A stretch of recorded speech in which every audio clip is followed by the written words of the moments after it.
All right, so today we're going to review inverse functions. More specifically, we're going to look at the log function as an inverse of the exponential.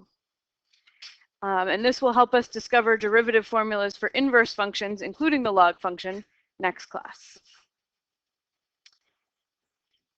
Okay, so if I have a function, x over x plus 1, how do I find its inverse? Switch the x's and the y's and then solve for the y, right? Yep. So we have, and yeah, depending on which order when you do the switching, right? So swap the x's and the y's. That's the definition of an inverse function. It changes the role of input and output. So you make the x's y's and the y's x's, and then you have to solve for y. Yes. Sure.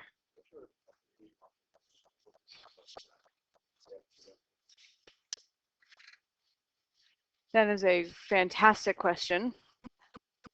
If you have a 3D function, like z is some function of x and y, just say x plus y. So in this case, the inputs are x and y, and the output is z. Yep. So if you switch the inputs and the outputs for the inverse, your input is going to be one number z, and it's going to produce two numbers as an output, x and y.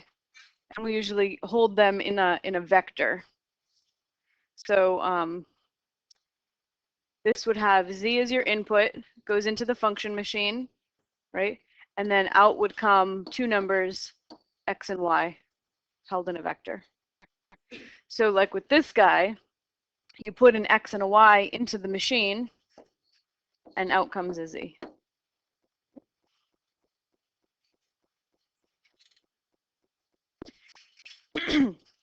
Okay, so back to solving this thing. I need to solve this for y. How do I do it?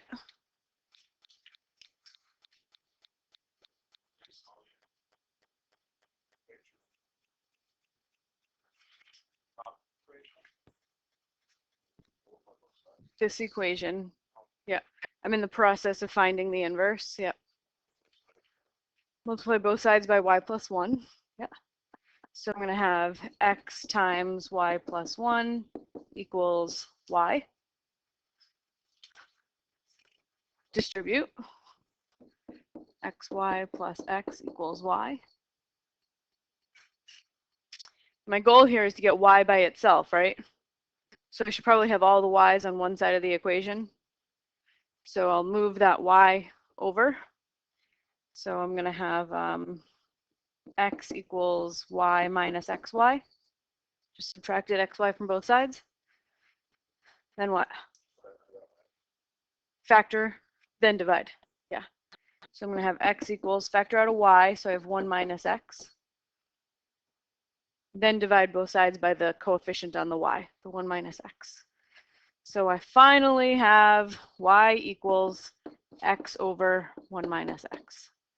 So which of these functions is that? X over 1 minus x. Good. So that's sort of the generic way that you find inverse functions. Swap the x's and the y's, then solve for the y. Do you guys remember what these statements mean? What does it mean if y is log base b of x? The base is other than 10. What is the base? In this specific example, what is the base? B. Okay, good. So that's my b. If I was going to switch this to say exponential form, what would that be? B to the y equals x.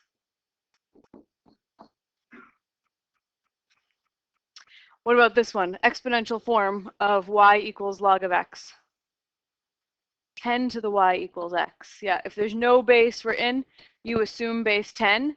That's the standard, though I know many of you take physics and use Mathematica. And in Mathematica, typing the word log means ln. What we use, we always write ln. But in Mathematica, they use log. It's very confusing for me. Okay. So if y equals ln of x, what does that mean in exponential form? E to the y equals x.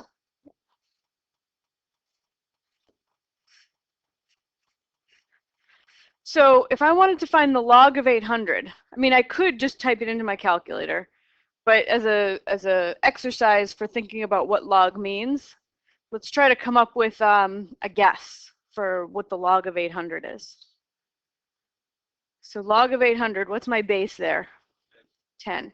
So I'm trying to think of a number that I can raise 10 to get 800. So log of 800, saying 10 to the what equals 800? Less than 3, more than 2, probably closer to 3 than 2, right?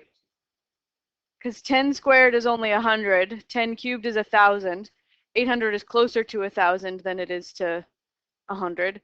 So it's going to be 2 point something,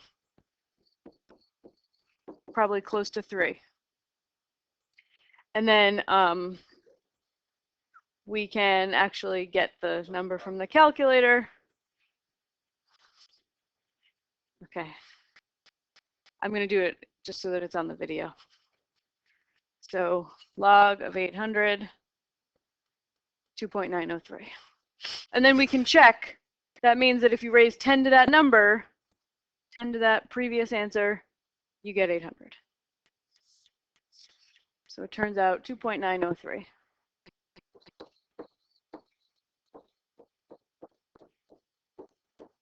And that's because 10 to the 2.903 is approximately 800.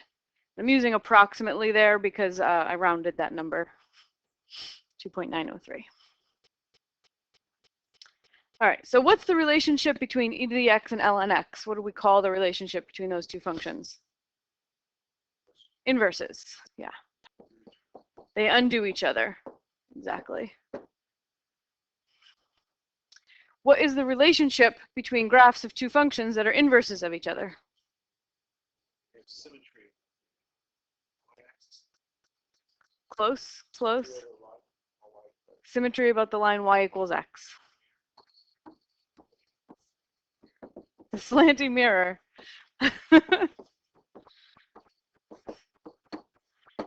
Yep. So here's a random piecewise function. If I draw the line y equals x in here,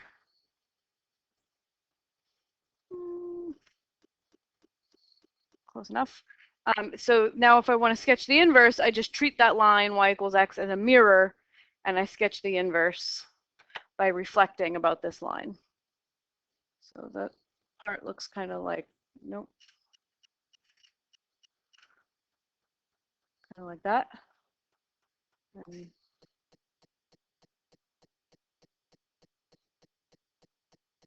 something like that. I could be more careful. How could I be more careful? I could match the points, yeah. All right, so let's sketch e to the x. I know what that looks like. It goes through the point 0, 1, and then looks like this. There's e to the x. And then if I put in the line y equals x, what does the inverse of e to the x have to look like?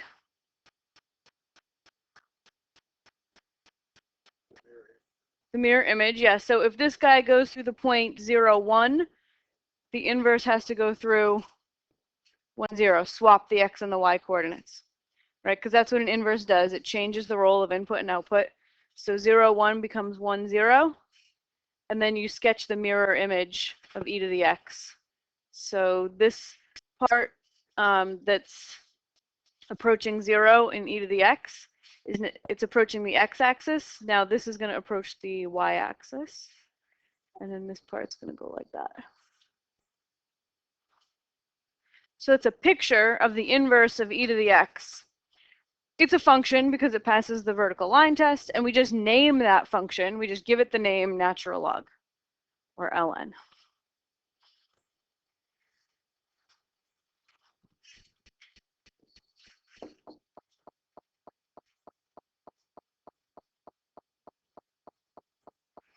All right, so you should be familiar with some basic properties of logarithms. If you want to take the log of a product, that becomes the sum of the two logs. So it's a little surprising. It's like you're it looks like you're distributing the log. Yeah, but it becomes plus. Yeah, so it's not really the distributive property, but it kind of looks like that. Yeah, yeah.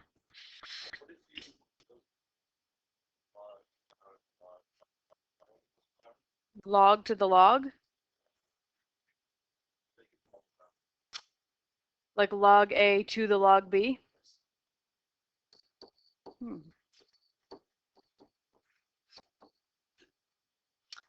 Yes, because of property C here, you can take the exponent log B and bring it down in front and make it multiplication.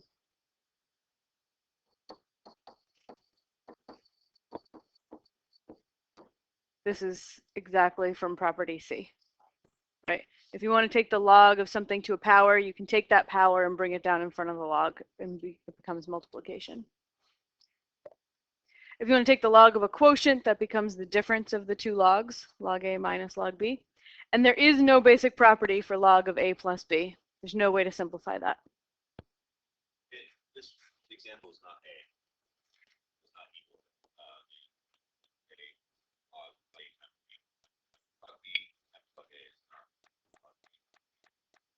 Right. Right. This is not the same as A. Right. Right. Sure. Which one of these can't be like used backwards? Like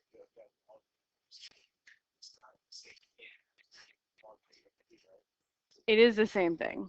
Yeah. Log of A over B. You can go backwards because they're equal. Yeah. Yeah. There is one that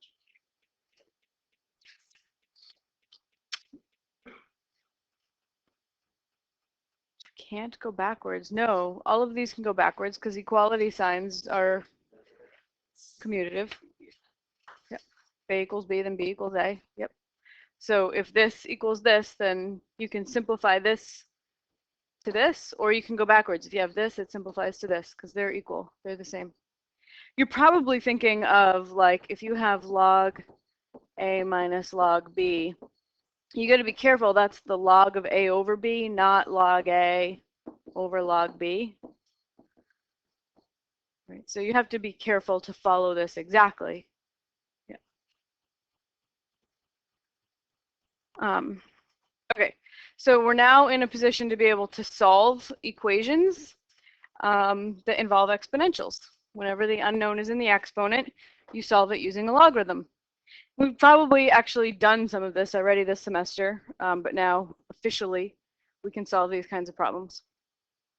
So the first thing in this equation I would want to do is isolate the exponential term. So how do I do that? Divide by 100. So I get 2 is equal to 1.01 to the 12t. So I have a variable. The unknown is in the exponent. To get it out of the exponent, I can use a log. So I tend to use ln. You can use log any base you want, as long as you do the same thing to both sides.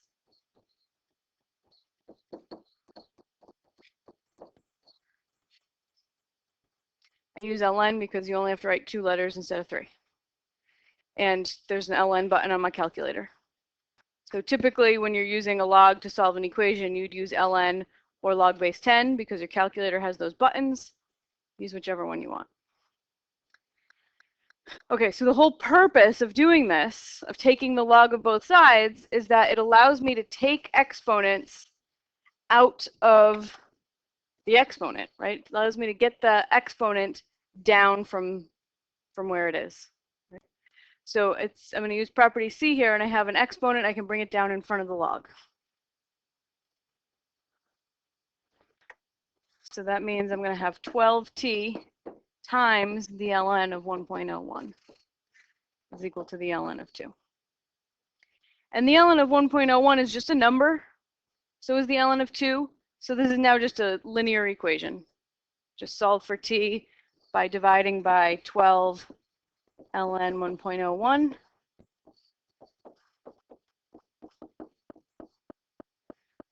And you get t is exactly the ln of 2 divided by 12 ln 1.01. And we can get an approximate value from the calculator.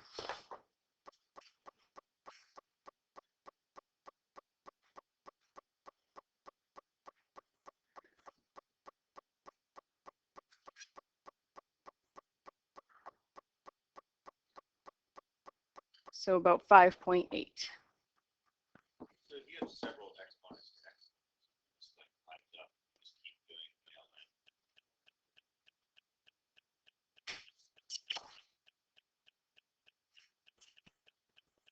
Several exponents. Well, Yeah, yeah. yeah, yeah.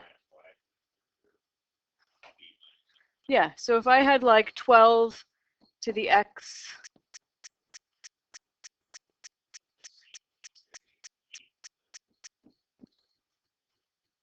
like that, yeah, I would take the log of both sides so that I could take this whole exponent and bring it down. So I would have x minus, let's use 3, not c, 3 e to the x times the ln of 12 equals the ln of 5. I'd probably divide both sides by the ln of 12 here. So I'd have x minus 3 e to the x equals ln 5 over ln 12. This is a hard equation. What made you imagine this? Well, that's what we're going to see. Oh, I don't think so. No. So, simple and then Yeah. stupid. You're trying to imagine taking this to one more step of complicated. Yeah.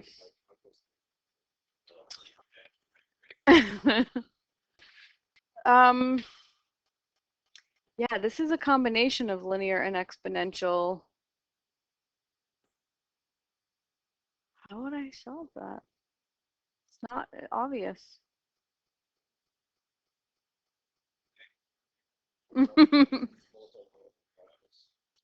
Well, I have to get the exponential by itself for the log to be helpful at all.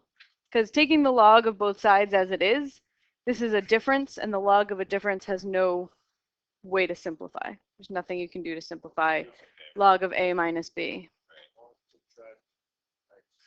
So I could subtract x from both sides.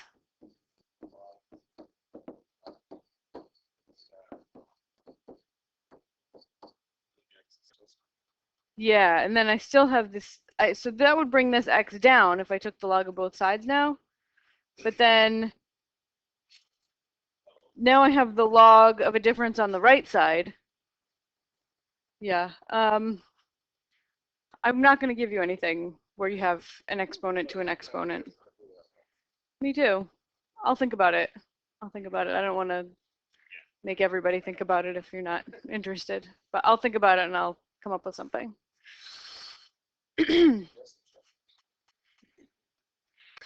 Okay, so that's it for the lecture part. You can work on your activities.